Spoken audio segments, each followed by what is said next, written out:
If your shoelace breaks, what do you do? That's what we're going to be discussing today and breaking that down in episode number 93. This is Eric Stark with the Smart RVer podcast, delivering the smarts you need to enjoy the freedom of the RV lifestyle without the fear of breaking down. So, hey, I want to thank everybody for listening to the show, but also for working through some of these changes. We revamped the Radio Arizona RV website, turned it into the Smart RVer website. Our next target is Arizona RV Parts Center. It's already becoming Smart RV Parts Center. We're gradually making some changes, but we're going to have to do a big one pretty quick here, just so you know. So if you're used to seeing Arizona RV Parts Center, soon enough it will be smartrvpartscenter.com. So just a warning there. All right, now let's get into living the RV life. Bicycling is our subject for today, and bicycling is an awesome way to get exercise and a great way to check out the scenery. You know, bicycling is a hobby you can take anywhere. You can take it on the road, ride a bike just about anywhere. There's RV parks you can ride bikes. You can take your bike to the beach, different campgrounds you're in, national parks, regional parks. Just about any area where you're at. And if you're RVing and you're visiting small towns, what a cool way to just check out the scenery. Now, of course, there's a lot of different bikes, so we're not talking about one specific bike because you're going to have to find the bike that works for you, depending on your age, your ability, what you want to do on a bike, because there's mountain bikes, there's bikes just for cruising, there's fat tire bikes to ride in the sand and snow, there's road bikes, there's all different flavors of bikes. So you want to choose a bicycle that fits your riding style and your ability. Bicycles can be taken to so many different places. I was thinking about there's some small towns where, like here in Montana, my wife and we might go out on a Saturday and visit a small town here, a small town there. And, we're going to start bringing our bikes with us because we realize that in a lot of cases, it'd just be an easier way to see the town. And then if we want to go back and walk around, we can do that. But the bicycle enables us to do it, kind of get the big picture, the fuller view of the town, and then maybe go check out some different areas of it. But that would hold true for if you're camping at a lake or a national park. Bicycles, you get out, you get some exercise, but you also get to see the area. It's much easier, it's cooler. It's that exercise. I keep going back to that because really when you're RVing, sometimes it's hard to get the exercise you really want. I know I can get in lazy mode, not want to do anything other than sit around.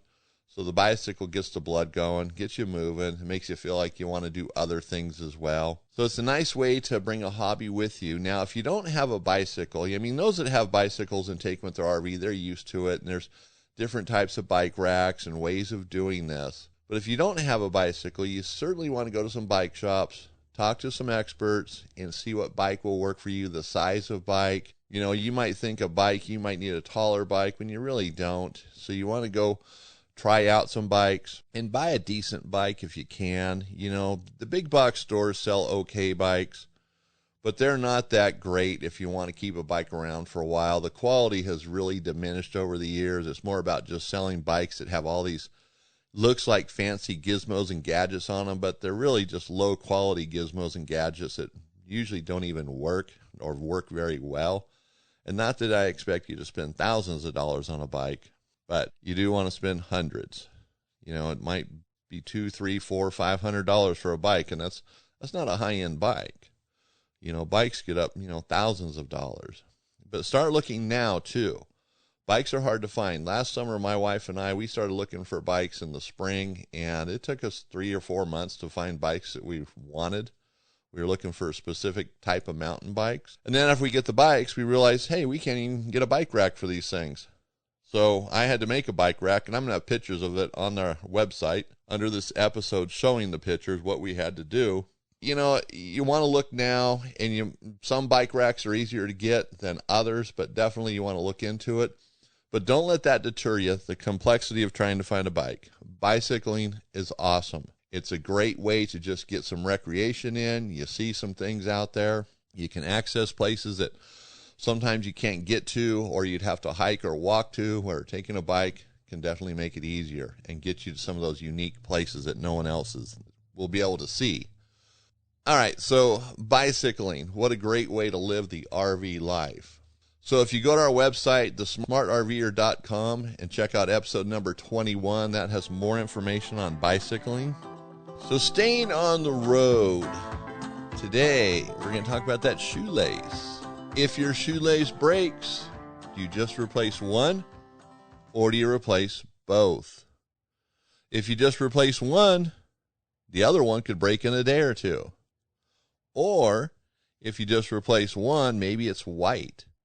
And that new white shoelace is really going to stand out. It's going to make you look kind of goofy. You know, the other shoelace will be dirty, dingy, probably got some wear marks in it, ready to break at any time. So that's going to look pretty odd. You know, the bullies in the neighborhood might pick on you a little bit. So you're probably just going to replace both laces and call it good. That's what most people will do. And that's the way to do it. Do them both. Don't mess around with it. Just put on 2 new shoelaces and call it a day. The point of this is there's some parts or systems on your RV that are like shoelaces. You just don't replace one. You should replace both, or sometimes 3 or 4 of them, depending on what the system is, what we're talking about.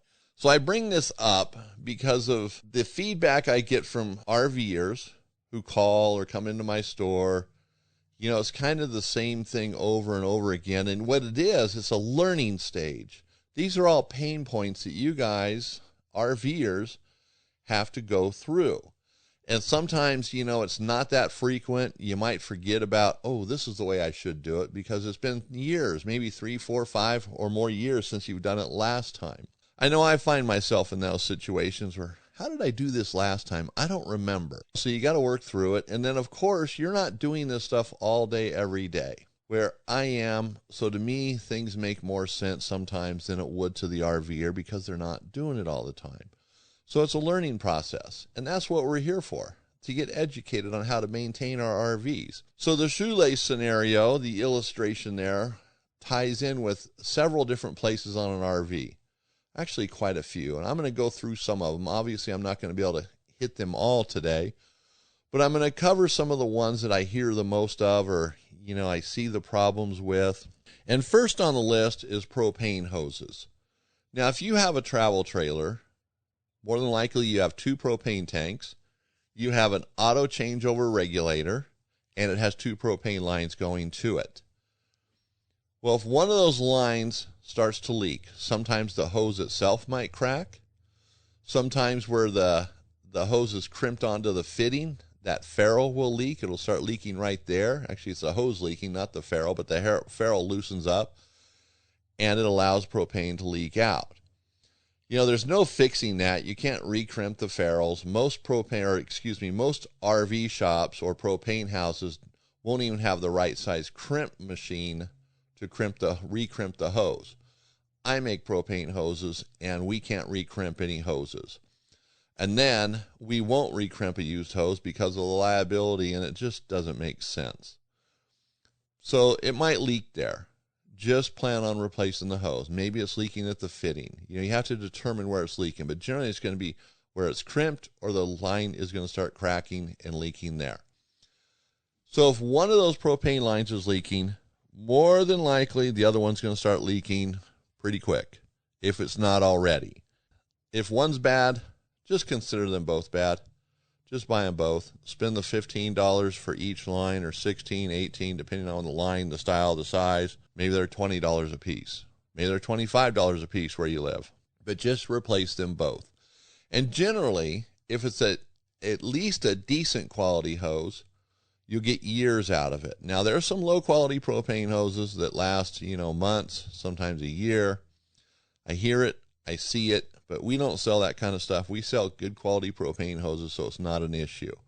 But some places do sell lower quality ones for various reasons, especially if you go to hardware stores. They generally sell bottom-of-the-barrel stuff. Not in all cases, but in some cases, and it's because of their access to RV parts. They're not in the industry. It's like if I were to sell some hardware items in my store, maybe I would be selling cheaper ones, low-quality ones, because that's all I could get because I'm not in the hardware industry. Okay, so propane hoses are one. Brake shoes.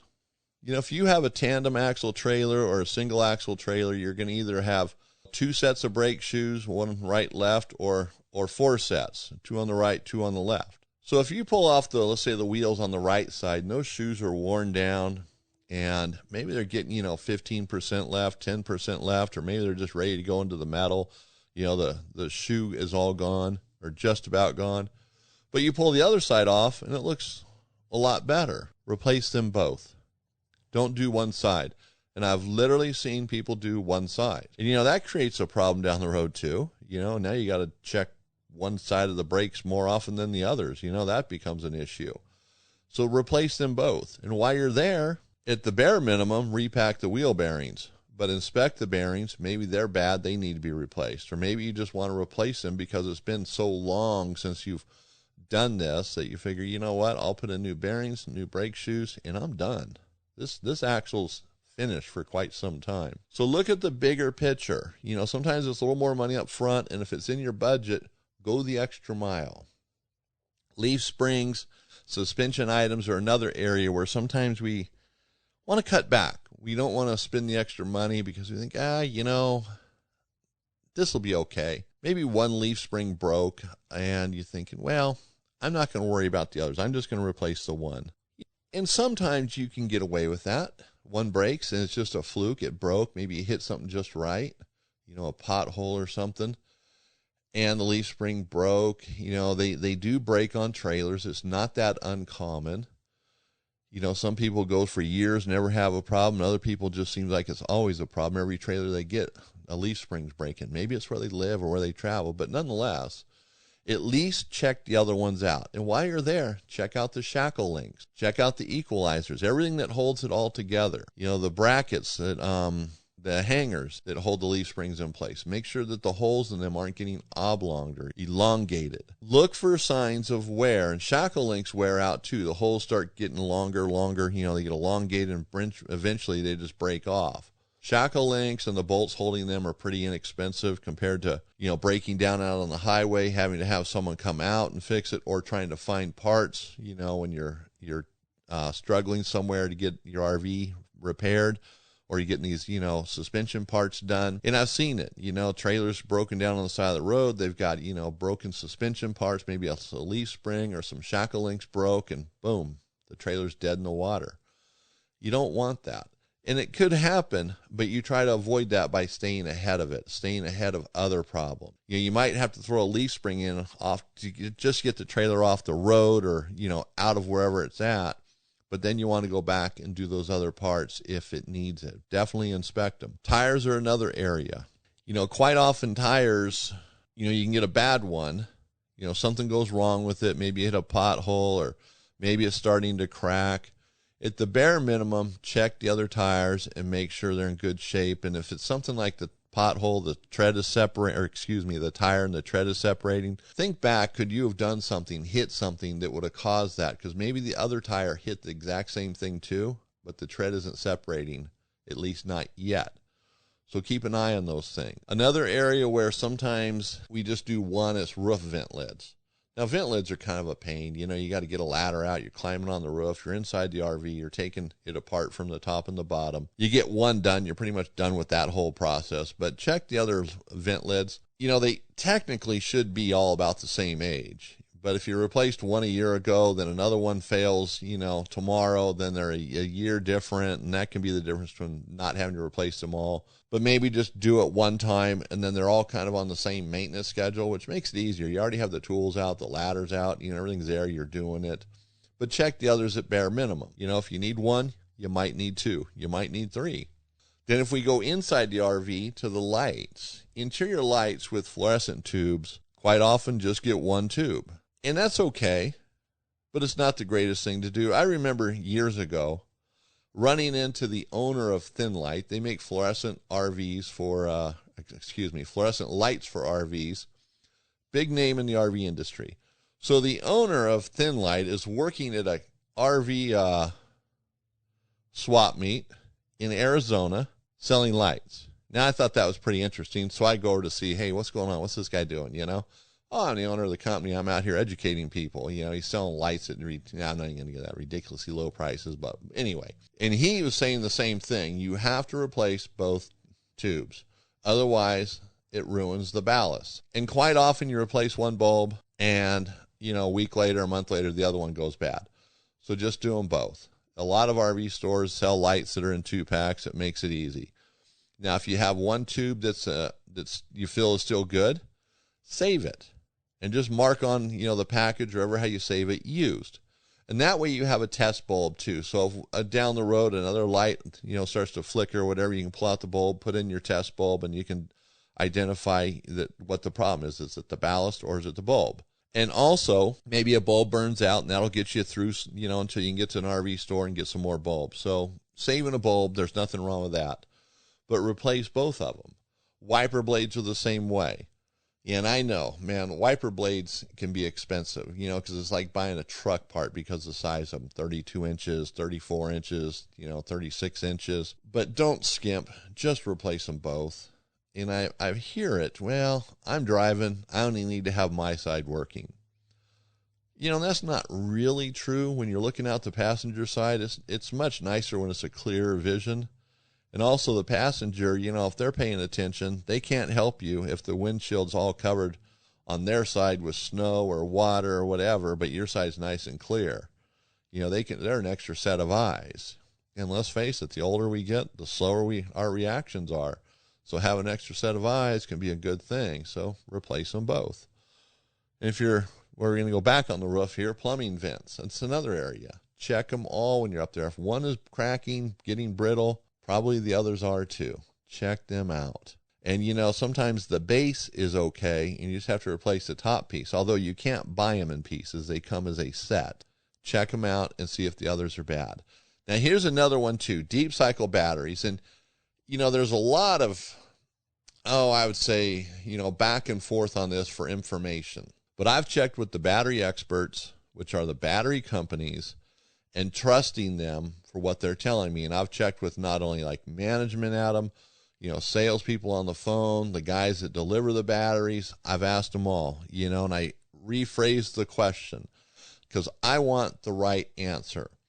And replacing one deep cycle battery, and most RVs have at least one, but a lot of them have two, sometimes two or more. So let's just stick with two batteries. If you have two batteries and they're both, let's say 5 years old, one of them dies, replace them both. That old battery is not going to be a friend to the new battery. It's going to want to pull it down to its level. You will never have the same battery life that you had before. Replace them both. Now, if one battery is a year, or both batteries are a year old and one dies, you could probably get away with just putting one in. I understand the money, $125, $150, whatever it is. But replace them both if they're older in life. Don't mess with it. It's one of these things, it doesn't seem, batteries, suspension, tires, some of these things we don't really like to put money into because it's not that visible. It's not cool. It's not like some really awesome gadget you bought that you can use while you're out RVing. It's just a battery, or it's just a LP hose. But let's face it, they can make or break a trip. And the part of RVing, or, one of the parts is to get away, relax, not have to mess with this kind of stuff, and to enjoy the RV lifestyle, make memories. You're not out there doing maintenance on your RV every trip. Your family's going to hate it, and you're going to hate it. You're there to have a good time. And if you have a motorhome, the engine has belts and hoses. So maybe the inward belt, maybe you have an older motorhome and it has just all belts on it. It doesn't have one serpentine belt. So, the belt that's the most inward on the crankshaft, it fails. And you have to take 2 or 3 belts off to get to it. Well, look at those other belts and make a decision. Should you just replace them? If they're all the same age, maybe they got 50,000 miles on all of them or 100,000 miles, replace them all. Don't let that ruin your trip. And if you have a serpentine belt, maybe it's the only belt you have. Now keep in mind, if that breaks, you're done. It's not like one belt can break in a lot of cases. Maybe it runs the AC compressor. Well, you can keep driving, right? But with a serpentine belt, you can't do that. And I just went through this. My truck is 20 years old, but it only has like 90,000 miles on it. But the serpentine belt failed while we were out going on a bicycle riding trip. As a matter of fact, we were taking our bikes somewhere. And, fortunately, we were able to get one before it completely fell apart, but it was just a fluke that I even checked it. It just happened. I'm not even going to get into that story. That's a whole different thing. But, it could have ruined the day. And I was thinking mileage, not time. I was thinking, well, it's not even 100,000 miles on this truck yet, but the truck's 20 years old. So, I wasn't looking at it properly there. So replacing parts, replace both or 3 or 4 of them if that's what you need to do. Don't just replace one shoelace, as it were. Replace both. Don't be a goofball. Don't let your family look at you and think, oh boy, here we go again. He saved a buck. What problem is that going to cause us later on? All right, so, there's a lot of things that are working on an RV, a lot of parts you have to buy. So here's the deal. If you have questions about a product and its quality, let me know. You can use the contact us page at thesmartrver.com, or you can call me. The phone number's on the website. I will help you in making that right purchase. And sometimes you don't have to buy the best part. Sometimes mid-range or even low quality, depending on what you're doing, will be just fine. All right, so let's go to the next stop now. Vacation destinations. So are you looking for a memorable place to go? Of course you are. You own an RV, and that's what you want to do. You want to make memories in it, right? Well, I've got the place for you. It's the coolest RV getaway in Georgia. Not the country, right? Just Georgia. So Georgia has a lot to offer to the smart RVer. Not only does Georgia have a ton of American history, but it has a lot of natural beauty to go, or to. I've been to Georgia several times. Georgia is a pretty cool state. It is lush, it's green, a lot to see. Sometimes you can't see it because the greenery is so thick. It's pretty cool. So if you haven't been there, it's time to pack up your RV and head to Georgia.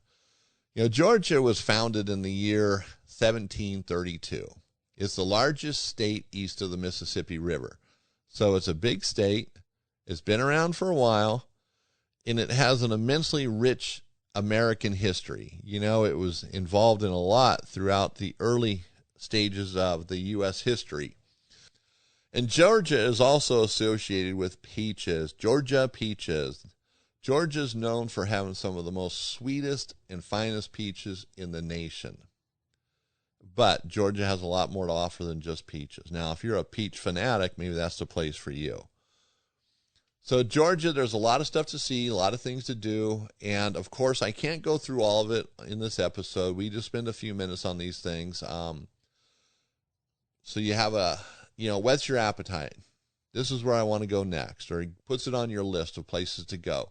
And Jekyll Island is one of the cool things about the southern coast of Georgia, and that's where our focus is, the southern coast of Georgia. I'm sorry, I should have said that sooner. But Jekyll Island is a pretty unique place. It has the Jekyll Island Club, which is, a club that was it's been around a long time. And in 1910, all the wealthy people of the United States, the bankers and such, met there to form what is now known as the Federal Reserve. So the clubhouse has a lot of history there. The island, of course, does. There's golfing. So if you're into golf, you can definitely go golfing there.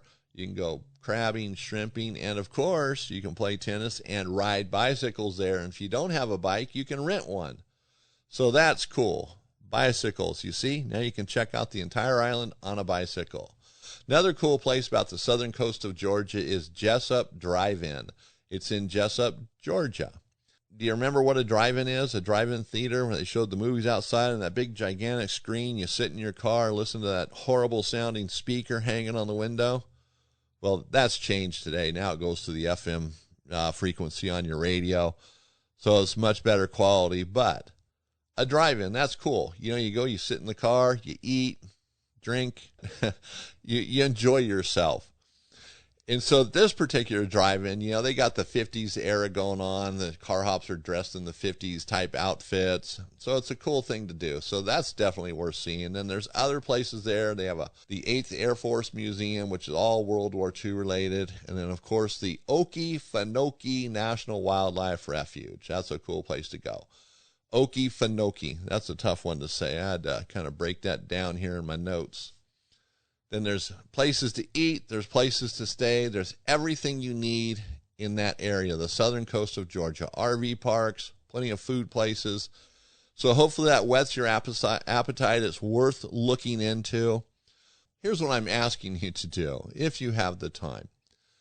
Where is your favorite vacation destination? Text it to me at 406-961-8688 and let me know where you like to go on your trips in your RV. All right, so that brings us to RV envy. Now, this episode is going to be more like toolbox envy, because we're going to talk about a tool, a very small tool. Having the right tool can make every job you do a lot easier. If you break down out on the road, or maybe it's in your driveway and you're trying to get ready to go on a trip, you can get back on the road or on that trip enjoying your RV a lot quicker when you have the right tools. But it's sometimes hard to have all the right tools all the time. When you're at home, it's one thing. But when you're out on the road, it's much more difficult to do. Tools take up space. They can get heavy.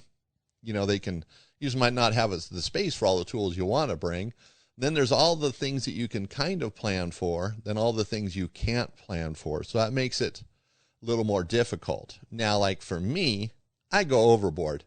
I bring everything under the sun, chainsaw, table saw, wrenches, screwdrivers. No, I'm just kidding. I don't bring all that, but I do go overboard. I bring a lot of stuff, and I bring spare parts if I know that I can, like leaf springs, wheel bearings, stuff like that. I always do. Going to have it. 2 spare tires. Those are musts for me. And depending on where I'm going, what I'm doing, it could be a lot more and sometimes a lot less, but usually not.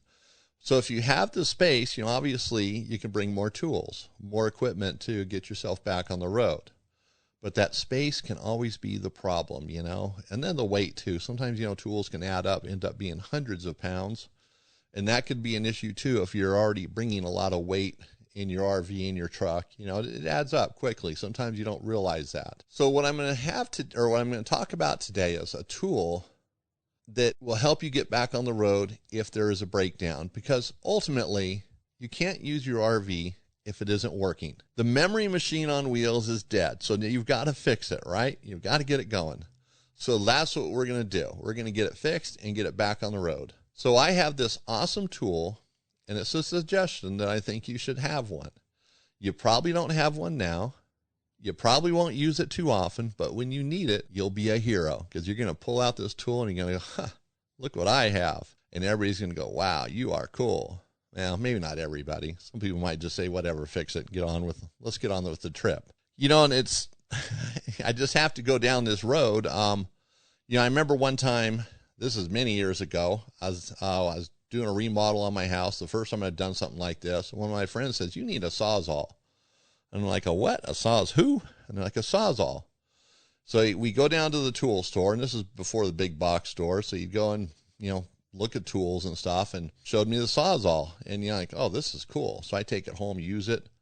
The same day I go back down to the store and I buy one for my dad. You've got to have one of these things. That's how cool I thought it was. Now, he didn't think it was that cool. He says, well, the guys in the shop can use this. He owned an RV repair business at the time. So he gives it to them, So he didn't have that appreciation like I did. So maybe my appreciation for the tool I'm going to talk about won't be the same that you'll have for it until you need it. It's a relay tester. Yes, a relay tester. It's small. They're about $25, $22, $20, depending on where you buy it. But everybody has problems with relays eventually. And even with a trailer, you're going to be towing it with a pickup truck. So if the trailer itself doesn't have relays in it, in which a lot of them do, different components in there will have relays, and they'll be the same relays that are used in the automotive industry. But if you have a truck that you're towing your trailer with, or you have a motorhome, it has a chassis and it's going to have relays on it. And if you're towing a car, well, it's going to have relays in it as well. So this is a tool that every RVer should have. And the thing about relays is no one's very good at testing them. I take that back. Not a lot of people are good at testing them. Some people enjoy that type of stuff. They're really into electronics and it's not a big deal. But if you don't understand how it works and how the electricity flows through it, You'll never figure it out if you don't know that. And so you'll never be able to test the regulator or the relay properly. So this is just a little handheld tool. It hooks up to your battery, and it has 3 different areas to plug in different types of relays with different pin configuration. And when you turn it on, it actually cycles through the relay and tests it 10 times in a row. So it's going to open and close the contacts, and it's going to go through that process 10 times. So that really puts it to the test, because a relay can just fail, intermittently here and there. So if you check it once, it might not be the problem. But if you go through 10 times, it's definitely going to bring out that problem if there is one. And if it's bad, the little tester tells you. So that's a relay tester. You can get them online. Don't spend a lot of money. If you spend, $15 to $30, you're in the range. If you go beyond that, you're just buying something really nice that you probably don't need, unless you're a professional and you're using one all the time. But it's just a cheap little tool, but yet it's handy as can be, because relays can be so hard to check. So now we've come to the end of the show, and I want to ask you to do this. Go to your favorite podcast channel, wherever you're listening to the podcast at, iTunes, Stitcher, whatever it might be, and rate the show. 1 star, 5 stars, or 5 stars, or 5 stars, whichever you want to do, as long as it's 5. No, I'm just kidding. But rate the show, or go to YouTube to the Smart RVer channel and subscribe to the channel, or do both. So if you do that, I'd really appreciate that. So this is Eric Stark, and I want to thank you for listening to episode number 93 on the Smart RVer podcast.